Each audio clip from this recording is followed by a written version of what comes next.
So we start with the NFC East. The Commanders had a very good free agency period. I like their GM. I think Eagles-Commanders will battle down to the end. A lot of free agent losses for the Eagles. They still have the deepest roster. I'll pick them over the Commanders, but I think the Commanders, Laramie Tunsil, Debo Samuel, is a win-now acquisition. They kept guys like Zach Ertz. So I think that's a very close competition. I'll take the better roster to win. Dallas third, not active in free agency, still got to pay Micah, up against the cap. Dak Prescott off a second lower body injury. Giants, it doesn't really matter if Aaron goes there, Russell Wilson goes there. I think there's going to be so much pressure on the organization to win now. I'll pick the Giants for fourth. Yeah, I like how we have to pretend like we have to talk about the Cowboys and Giants like it's like they're going to win the NFC East. It's like, yeah, sure, bud, sure.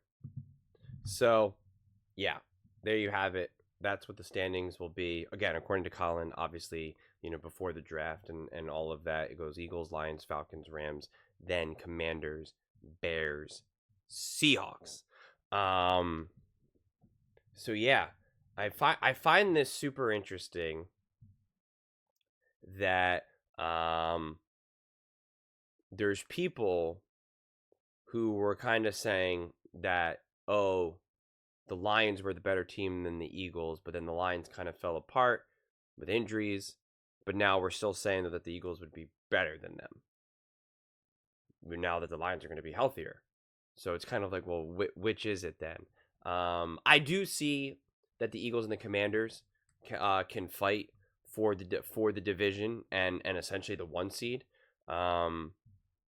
Very similar to what happened with the Lions and the Vikings, where it all came down to like, hey, you either win, if you win this game, you're going to win the division and get the 1 seed, or you're going to lose and you're going to drop down to the 5 seed. I can very much see a similar aspect to that. I think so much of the Eagles' success is going to be very similar to what happened last offseason into this past season, where first and foremost, you got to be healthy. You can't have like Saquon Barkley go down or anything like that, even though the Eagles dealt with Devontae going down, AJ going down, et cetera, et cetera. But for the most part, obviously you need the bones of your team to be healthy and especially play when it matters most. So we'll just get that out of the way.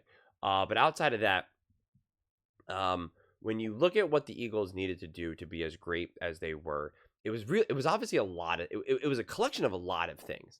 It was signing Saquon Barkley and CJ Gardner-Johnson and Zach Bond, and then making Zach Bond who Zach Bond became, getting Becton, making Becton who he became, getting Fangio, which then obviously put together and gave that defense an identity, which then also finding and drafting successfully, as well as successfully developing and putting these players in positions to succeed, Mitchell and Cooper DeJean.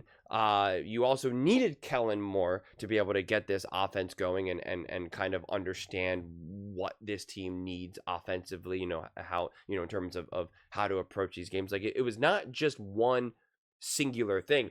Hiring Fangio was the best move that the Eagles could make defensively. But if they're not able to draft Cooper DeJean and Mitchell, they probably don't win the Super Bowl. If they get Mitchell and Cooper DeJean, but they still have the DC from last year, they don't win the Super Bowl. I really do believe it. I believe that all the things that happened last offseason needed to happen. And in a lot of ways, it's slightly similar. Right? Who the offensive coordinator now is for the Eagles needs to be the right hire. It needs to be the right hire. It can't be like, oh, it was a good hire. Like, no, it needs to be the hire. It needs to be the right hire. It needs to be the guy that people are talking all offseason, during the year. People are like, oh man, Jalen Hurts is probably going to have another coordinator next season, considering how good this offense is humming. Like they're going to need to have those types of conversations, for the Eagles to continue to be as good as we expect them to be. Also, what else does who else do they draft, in the draft? Who else do they draft in the draft? most likely will be some defensive pieces. And what does Fangio able to do that? Who's their next, who's this season's version of Mitchell and Cooper DeJean? You hit another 2 picks on that, and it's like, I think the Eagles are rolling, right? So to really kind of summarize, it's more about they have to get hit like another 2 or so picks in the draft that makes you be like, whoa, this is, how did the Eagles do it again, right? Essentially, right? Like that's what you're going to want to hear them talk about. And the OC upgrade, or promotion, I should say, not necessarily upgrade, but promotion within, it's like that has to be clearly the right hire. Those things happen, then it's just like, yeah, I see no reason. I don't see why these other teams took gigantic steps forward in terms of now why or how they caught the Eagles. I do think the Rams got better. The Lions, I think they could legitimately take a step backwards. And that's just a very real thing. And like I've said a lot of times, especially in Lions videos, but also Eagles videos, like, again, Eagles have a front row seat of what it's like to lose your coordinators. They know how weird things can get and how quick, it can happen. So there's just no guarantee, zero. I am a wait and see for the Lions for sure. I do think the Falcons will be better. I think Penix, honestly, he really, really, really impressed me. But do I think that he's necessarily going to be a threat against a team like the Eagles? Not necessarily. And to me, it then really comes down to the Rams and the Commanders, as who are going to probably be the biggest threats to dethroning the Eagles, so to speak. And I think those are legitimate questions. Do I think that Jaden Daniels is going to be able to take some other massive step forward and just light the league on fire? It's hard to see, because I think Jaden Daniels was already so great and so special that his next evolution is now just being supported by his team. And not needing to kind of be a hero and so spectacular every 5 seconds. So, that's going to be on the Commanders to be able to make that happen. And whether or not, from my viewpoint, the Commanders, they either take a big step forward if they can upgrade their defense significantly. And again, the Eagles also have a front row seat in terms of what Dan Quinn can do defensively. And he's built many teams many teams in terms of roster construction as well as franchises, and he's built, top defenses. So we know it's a matter of time before the Dan Quinn's able to turn that Commanders defense into a top 5, top 10 at a minimum.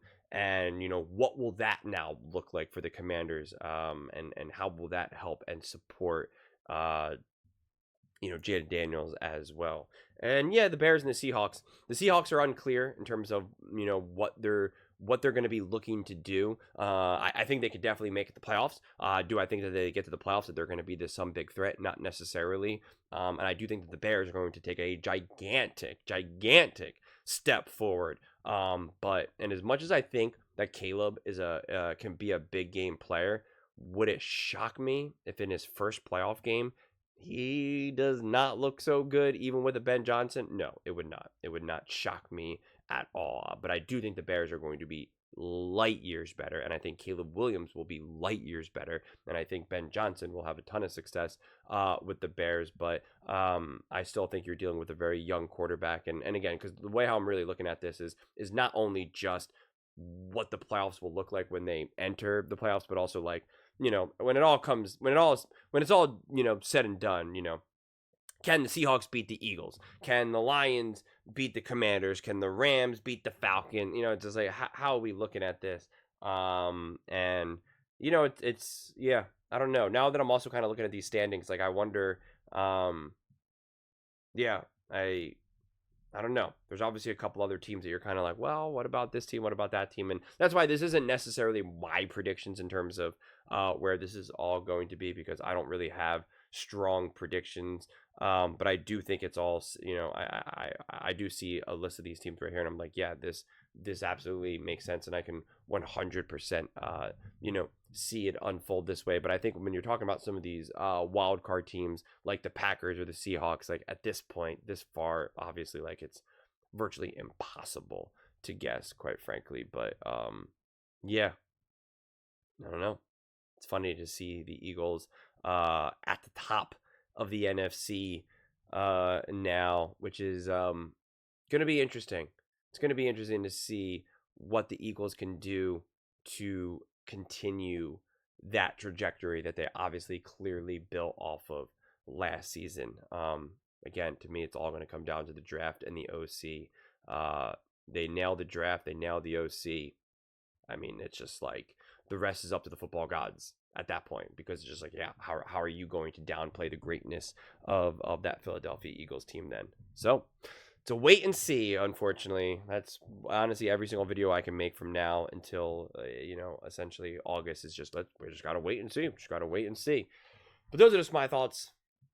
I'd absolutely love to hear yours. What do you guys all think about the Philadelphia Eagles being the #1 team again in the NFC? Let me know in the comments below. I read every single comment. It's whether you agree with me or disagree with me. Either way, let's get in some discussions. Let's get in some fights. But ultimately, let's just have some fun. And please do consider subscribing. We are building an amazing community here. I absolutely love to see you part of it. I want to build something that we all genuinely feel connected to. Something that we're really excited to be part of. I think we're well on our way to doing it. Please don't forget to give this video a thumbs up, as it really does help the visibility and the algorithm. Thank you so much. See you next time.